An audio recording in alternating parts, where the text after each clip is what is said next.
Hello दोस्तों, मैं हूं असमुद्दीन और आप देख रहे हैं एमसीटीसी सिवान। दोस्तों, आज की इस वीडियो में हम सीखने वाले हैं टैक्स का अमाउंट हम कैसे निकालते हैं एक्सेल में। दोस्तों, एक चीज़ यहाँ पे क्लियर कर दे रहा हूँ कि दुनिया में हम जो भी प्रोडक्ट खरीदते हैं हर एक प्रोडक्ट में ना गवर्नमेंट का टैक्स लगता है। और जब वो प्रोडक्ट कंपनी हमसे खरीद बेच करके पैसे अपने पास ले जाती है तो उन पैसों में से कुछ टैक्स परसेंट गवर्नमेंट को देना होता है।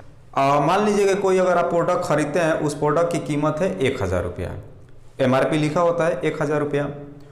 और हम क्या करते हैं, बेसिकली केवल 1,000 रुपया देखते हैं, एमआरपी लिखा हुआ है 1,000 रुपया दे देते हैं। लेकिन नीचे में अगर एक लाइन आप देखिएगा ना, तो एक लाइन और लिखा हुआ होता है इंक्लूडिंग ऑफ ऑल टैक्सेस। मतलब जो भी हम प्रोडक्ट यहाँ खरीदते हैं तो गवर्नमेंट को उसमें हमें टैक्स देना होता है।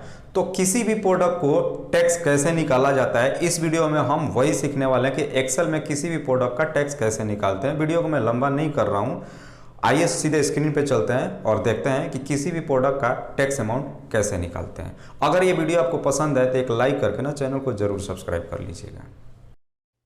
तो दोस्तों, यहाँ पे ये जो रिपोर्ट निकालना है, रिपोर्ट निकालने से पहले जिसमें सेल अमाउंट और एक टैक्स अमाउंट निकालना है, सेल अमाउंट और टैक्स अमाउंट निकालने से पहले मैं थोड़ा सा आपको इस डेटा के बारे में बता दे रहा हूँ कि ये जो हम सेल अमाउंट यहाँ पे निकालेंगे और ये टैक्स अमाउंट निकालेंगे, कहाँ से निकालेंगे और क्यों निकालेंगे। देखिए, सबसे पहली चीज़ की जो सेल अमाउंट हमें निकालना है वो इस डेटा से निकालना है। ये डेटा है हमारा। अब इस डेटा के बारे में थोड़ा सा मैं बता दे रहा हूँ। जैसे कि पहले आप देख सकते हैं, इसमें दिया गया है प्रोडक्ट का नाम, जिसमें कुछ प्रोडक्ट का नाम दिया गया, मोबाइल चार्जर, मेमोरी, हेडफोन, जो यहाँ पे दिया गया है यही चार प्रोडक्ट है जो यहाँ पे बार बार रिपीट होकर के आ रहा है। इस प्रोडक्ट की कीमत कितनी है, एमआरपी मैक्सिमम रिटेल प्राइस, तो 9,999 रुपया है। इसमें सारी इसकी एमआरपी दिया गया है इन सारे ही प्रोडक्ट्स का। यहाँ पे दिया गया है सेल्स क्वांटिटी के, ये जो प्रोडक्ट है मोबाइल, कीमत कितनी है 9,999, और कितना सेल हुआ है तो यहाँ पे क्वांटिटी दिया गया है, कितना सेल हुआ है तो 3 सेल हुआ है, इसमें सारी क्वांटिटी दी गई है। यहाँ पे दिया गया है सेल अमाउंट कि अगर मान लीजिए कोई एक प्रोडक्ट है मोबाइल, कीमत है कितनी 9,999 रुपया, कितनी सेल हो रहा है, 3 सेल हो रहा है, तो 3 प्रोडक्ट की यहाँ पे कीमत कितनी हो जाएगी 9,999 रुपये के हिसाब से, तो 29,997 रुपये का हो जाएगा। यहाँ पे एक और हेडिंग दिया गया है जिसका हेडिंग दिया गया है मंथ। इसमें दिया गया है मंथ का नाम कि ये जो प्रोडक्ट है ये कब सेल हुआ है, तो जनवरी महीने में सेल हुआ है। तो यहाँ पे अब एक बार आप समझ लीजिए कि एक प्रोडक्ट है, कीमत कितनी है 9,999 रुपये, सेल कितना हुआ है, 3 हुआ है, और तीनों का मिला करके टोटल अमाउंट कितना हो रहा है तो 29,997 रुपये। कौन से महीने में सेल हुआ है, तो जनवरी महीने में। तो इस तरीके से यहाँ पे कुछ प्रोडक्ट है ना, इन्हीं प्रोडक्ट का हमें यहाँ पे निकाल करके देना है टोटल सेल अमाउंट। अब चूंकि यहाँ पे जो प्रोडक्ट है ये 4 महीने का है, यहाँ जनवरी का भी है, इसमें फरवरी का भी है, और मार्च का भी है, और अप्रैल का भी है। 4 महीने का डेटा है। तो मुझे इसमें जानना है कि ये जो मोबाइल है इन 4 महीनों में टोटल कितने का सेल हुआ है, चार्जर जो है इन 4 महीनों में टोटल कितने का सेल हुआ। तो इसको निकालने के लिए हम क्या करेंगे, यहाँ पे तो सम इफ का फॉर्मूला लगा देंगे। तो मैं सबसे पहले सेल अमाउंट निकालने के लिए मैं यहाँ पे सम इफ का फॉर्मूला लगा रहा हूँ। वीडियो देखते चलिएगा दोस्तों, लास्ट तक देखिएगा बिना स्किप किए हुए। उम्मीद करता हूँ आप घर बैठे ये फार्मूले सीख जाएंगे। तो मैंने सम इफ का फार्मूला लगाया।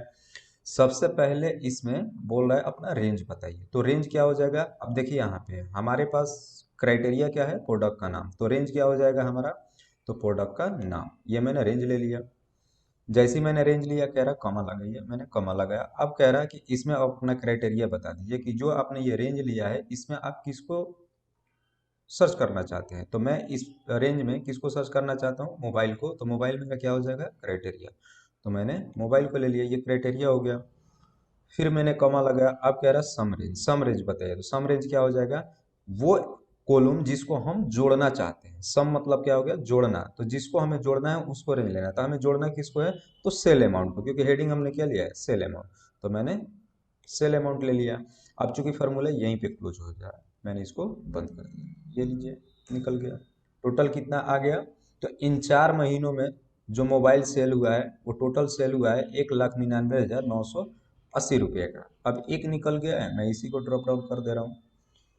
सबका निकल गया। एक्सेल की यही तो खासियत है। अगर आप एक्सेल जानते होंगे तो आपको मालूम होगा दोस्तों कि एक्सेल कितना इजी होता है, हमारे काम को कितना आसान तरीके से करके देता है कि एक भी अगर आउटपुट हमारा निकल जाता है सही से तो उसी को ड्रॉप डाउन कर देते हैं, सबका निकल जाता है। अब बात करते हैं दूसरे हेडिंग का, जिसका नाम हेडिंग है टैक्स अमाउंट। अब यहाँ पे हमें इसका टैक्स निकालना है। मेन इस वीडियो में हमें यही चीज देखना है।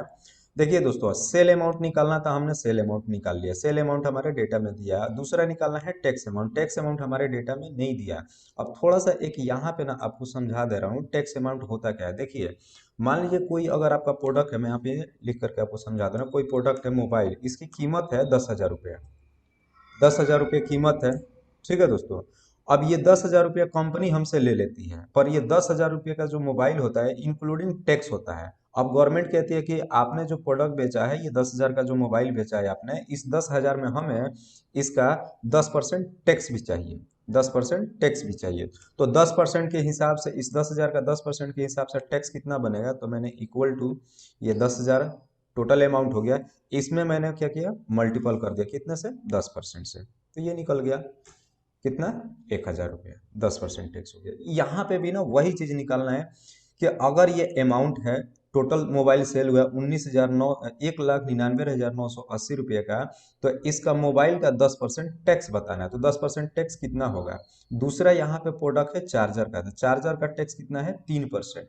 तीसरा प्रोडक्ट है मेमोरी का परसेंटेज कितना दिया गया है, 7%। मतलब कहने का है कि जो चार प्रोडक्ट यहाँ पे दिया गया, इन चारों प्रोडक्ट का परसेंटेज अलग अलग दिया गया है, किसी का 10%, किसी का 7%, किसी का 4%।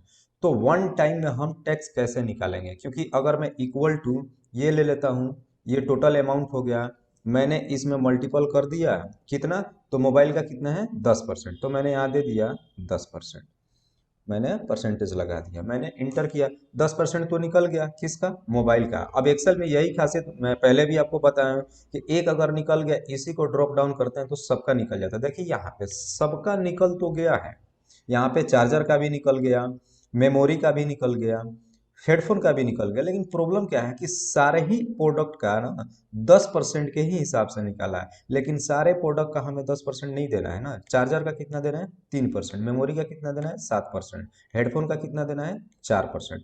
अगर यहाँ चार्जर है तो चार्जर का हमें कितना देना था, 3%। तो 5,500 रुपये का 3% कितना बनता है, इक्वल टू ये 5,500 और मैंने मल्टीपल कर दिया कितना, 3%।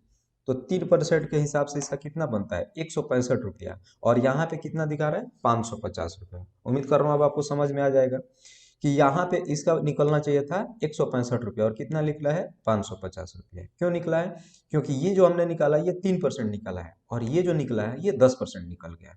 क्यों, क्योंकि हमने यहाँ पे मोबाइल का 10% जो निकाला है, इसी को मैंने ड्रॉप डाउन कर दिया है। तो सब में क्या हुआ है, सबका ही 10% निकल, लेकिन सारे ही प्रोडक्ट का अलग अलग निकालना है यहाँ पे। तो इस तरीके से दोस्तों हम नहीं निकाल सकते हैं, सारे ही प्रोडक्ट का अलग अलग उसके टैक्स के हिसाब से निकलेगा। तो यहाँ पे हम क्या करते हैं, एक फॉर्मूले का इस्तेमाल करते हैं जिसका नाम क्या है, इफ के कंडीशन लगाते हैं, जिस प्रोडक्ट का जितना टैक्स है उसी के हिसाब से उसका टैक्स अमाउंट निकलेगा।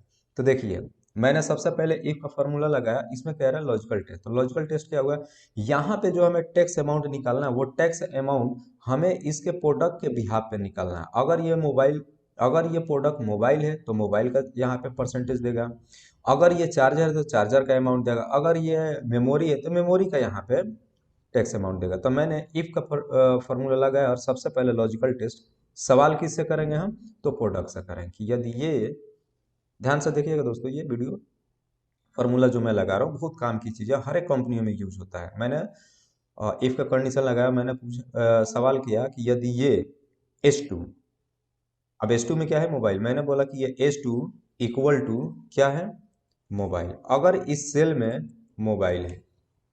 ठीक है दोस्तों, सवाल मेरा हो गया, मैंने कॉमा लगाया, कह रहा अब अपना जवाब दीजिए क्या चाहिए आपको। तो मैंने बोला कि यदि इस सेल में मोबाइल है तो मुझे इसके सामने वाले इस सेल का, ये इस सेल का I2 का, आप समझ सकते हैं मैं कौन सा सेल पकड़ा हूं यहाँ पे, सेल अमाउंट का। मैं थोड़ा सा इसको बड़ा कर दे रहा हूँ तब आपको शायद समझ में आएगा। हाँ, इस सामने वाले सेल का मुझे क्या करेगा, अगर इसमें मोबाइल होगा तो इसके सामने वाले सेल का मुझे इसमें 10% इसका टैक्स अमाउंट निकाल के दे देगा।